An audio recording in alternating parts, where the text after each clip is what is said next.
Good morning, good afternoon, good evening, good night, but hopefully you have a good day in your mind while watching this video. I'm Chika Aulia Larasati, and let's start from the very beginning. It all started when I saw my parents' wedding photo album. I saw my mother who was wearing a beautiful dress when she proposed. Then I said to my mom, "Your dress is very beautiful."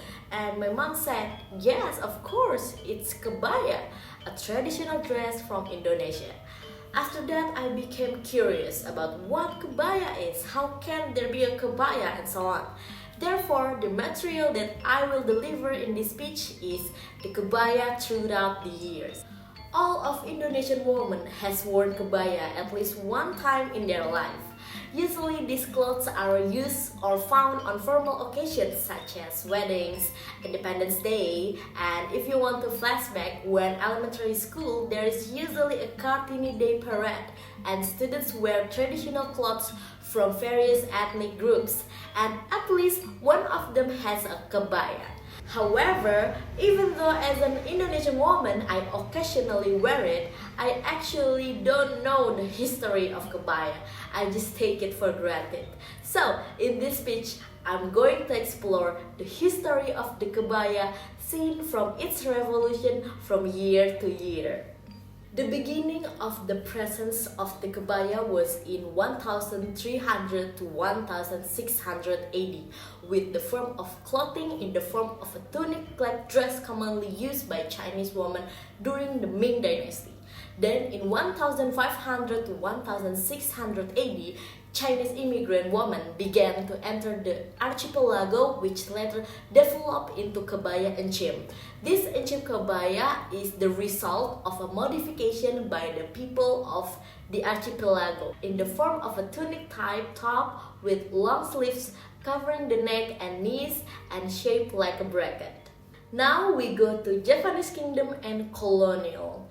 In the 1500s, the kebaya began to be known as a special dress by blue blood family members on the island of Java. In 1800, along with the era of the Dutch East Indies government, the use of kebaya was applied according to social class. Different class, different materials, period. The blue-blood Japanese family and nobles wore kebayas made of silk, velvet, or brocade. Dutch women or descendants of foreign nations wear a kebaya made of cotton with a shorter shape and cut. Other European descendants who live in Indonesia wear a kebaya made of fine cotton with brocade decorations on the edges. Finally, the ordinary people, the local one, wear kebaya made of cotton or woven, which is cheap materials.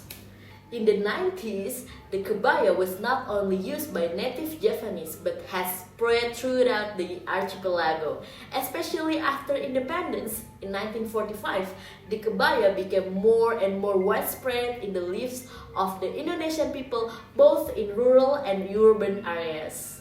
In the 1970s and 1980s, strong pop culture influences from Europe and America made the Indonesian fashion world turn there. Kebaya began to show a modern style that was exposed to the currents of European and American culture. Now, modern era. Start from 2000s until now, 2022. The heyday of kebaya returned.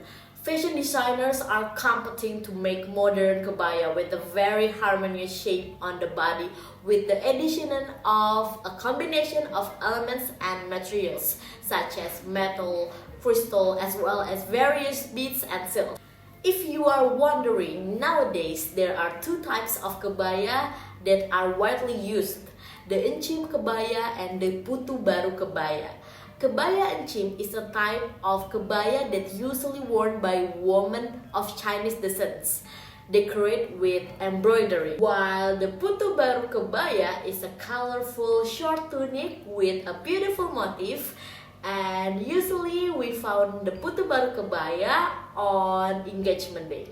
You have a green light from me. Seeing the difference, which kebaya do you think is interesting? Well, whatever the answer it is up to you. What is important is that as Indonesians, we must be proud of our cultural heritage, one of which is the kebaya, because thankfully the kebaya still exists today, because after we look at the history starting with the kebaya, it's been a long time. There is no reason for people to say that kebaya is outdated. In fact, just as rich in technology, kebaya also innovates with the times. So, this is the end of my speech. Hopefully my speech today can be useful and add new insights for you. I'm sorry for any words or behalf that unplacing your heart. See you on another time. Bye.